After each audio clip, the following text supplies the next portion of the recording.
In this video right here, I'm going to tell a story about the time that I met none other than Pee-wee Herman, also known as Paul Reubens, the legendary childhood star from the 80s. He was a star within the ranks of children's entertainment. Pee-wee Herman, Paul Reubens, had a long career. Toward the end of his career, he did more serious, dramatic type of acting. If you look him up, you will see some of those shows. He took off like a rocket with his show, Pee-wee's Playhouse, that played on Saturday morning. I recall watching this as I was entering into my teens. I may have been about 12 years old, somewhere around there. But I was able to meet him at the convention center when I was working on a show. Okay, so I was responsible for the stage in the area of Comic-Con or Fan Fusion, where they would have quote-unquote celebrity panels. So lots of people from the different Marvel comic movies, old movies like Ghostbusters. You had Pee-wee Herman. You had stars from movies like, let's say, Jurassic Park. So they would come in and do a panel. They'd have 3,000 seats, Sometimes they would be full, sometimes they wouldn't. But they would answer questions for their quote-unquote fans.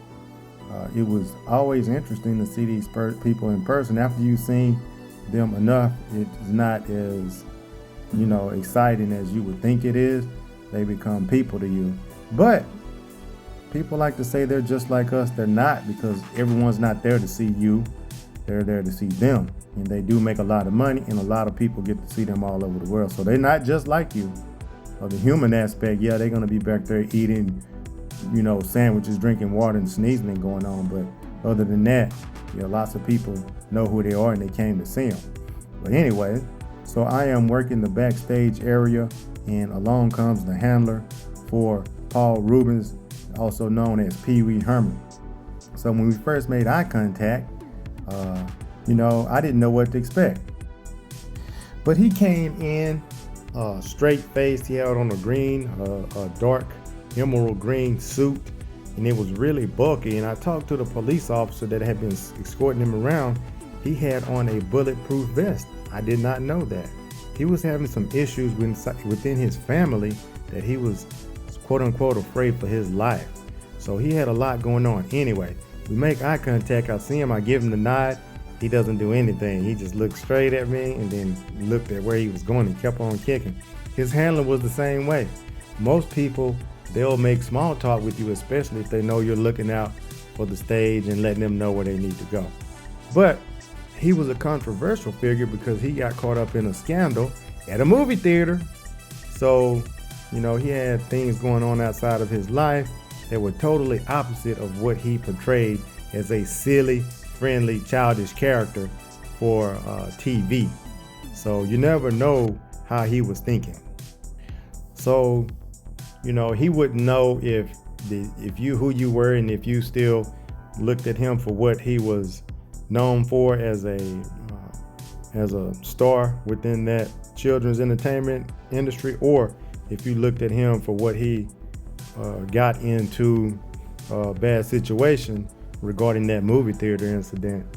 And he did not look the same. He had long hair. He looked like just any old guy, and a little bit, on the creepy side, you'll say. But when I met him, he showed no emotion at all. He probably doesn't know how people are going to respond to him.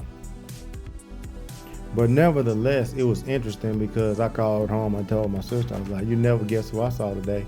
You remember Big Top Pee-wee and Pee-wee's Playhouse? I saw him live in living color. It was something. It took me back to my childhood. Interesting to see.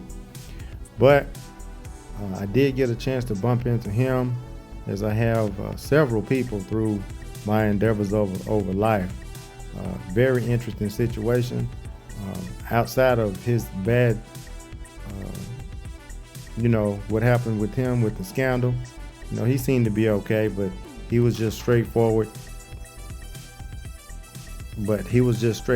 He gave A good interview. You can tell he was intelligent. He was good at what he did because in his dramatic roles as a dramatic actor, he was good as well. So that was an interesting story I wanted to share about Paul Reubens. He did die recently, but outside of his one incident, he had a good run. Paul Reubens. What would you guys call it? Cavern. Thank you. Thank you very much for being on the Robinson. Cavern. They had an underground cavern with the ship and the waterfalls and stuff. And you had to be, I don't know who you had to be to get it, Sean Connery, to get in and see that bit. And I was directing. As you can see, no laughing, no playing, no being silly, none of that.